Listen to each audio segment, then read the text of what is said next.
If you also feel the same, he's got you covered. Yes, he does. He's got you covered. There's a persistent rumor that he holds a Tetris high score at the laundromat next to the convenience store. Now Controller Head is here to talk all about the games that you revere. Now here's Controller Head. Hi guys, Controller Head here. Today I'm going to talk about a neat little pickup I got probably about 2 years ago from the Video Game Exchange in Madison, Wisconsin. The proprietor of that establishment was nice enough to give me this little gem for about $5, so I definitely came out ahead here. Can't imagine I need to speak much about Space Invaders. I mean, it is pretty much the definition of classic. It was a Taito arcade game, came out in 1978 in Japan. Midway brought it to the United States not too much after that. Pretty much started the golden age of arcade games.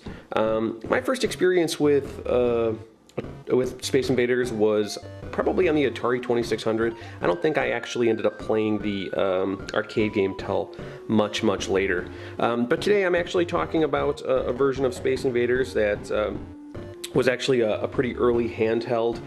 There was a couple of versions of this. There's actually some really great in-depth information on the handheldmuseum.com. That's handheldmuseum.com. Actually got a lot of information from there. This particular unit came out, it was developed by NTEX. The original version came out in 1980. I actually have the second or third wave, I'm not sure. A few different versions came out. The originals were black. Mine's a gray one. It's on the back, it says it came out in 1981. So as far as controls before I turn it on here, pretty basic controls.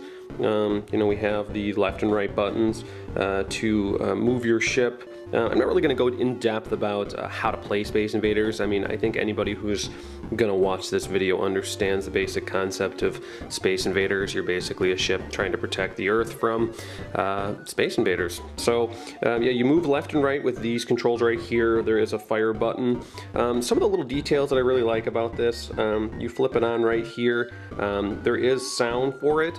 You can also mute it. The original black version does not have the ability to mute, so I kind of like this second version because sometimes those bleeps and bloops, especially nowadays, can just be a bit grating on the ears. There's a couple of different difficulty levels.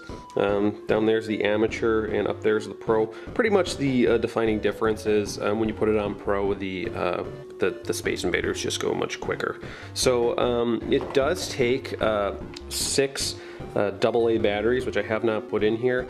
One of the common flaws with this machine, my guess is just due to the amount that I saw on eBay being sold without the back cover, is this cover is actually pretty loose. It kind of just falls off.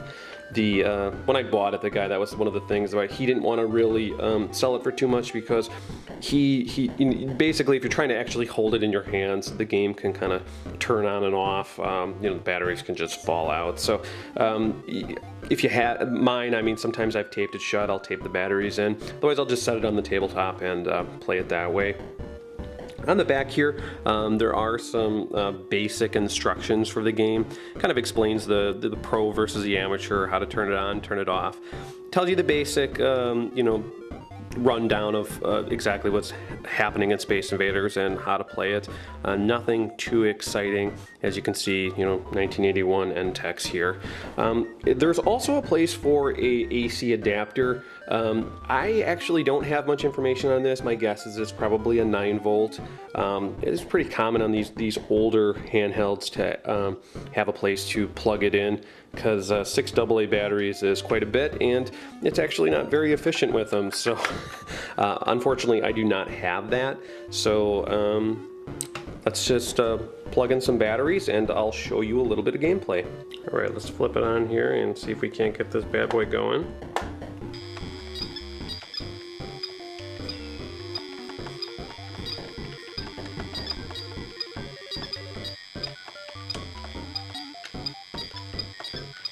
So it's certainly not as smooth as Space Invaders.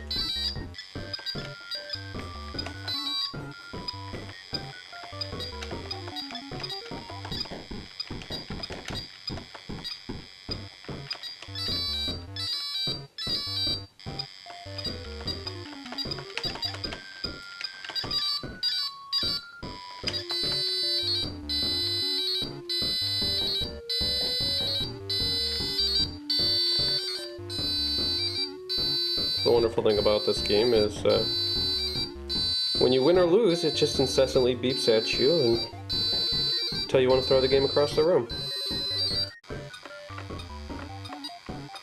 Yeah, so it's certainly not arcade quality, but it's a pretty great little game. I mean, it's not as smooth as the arcade game or even some of the other handheld games, but you know, it's certainly great for 1981. I mean, to have Space Invaders on the go was, you know, probably one of the coolest things at the time. I have no idea what the game originally retailed for, but I imagine it was a fortune. Well, anyways, that's just about it. I really appreciate you guys watching. Please like and subscribe, and until next time, keep rocking the old school. This is Controllerhead, out.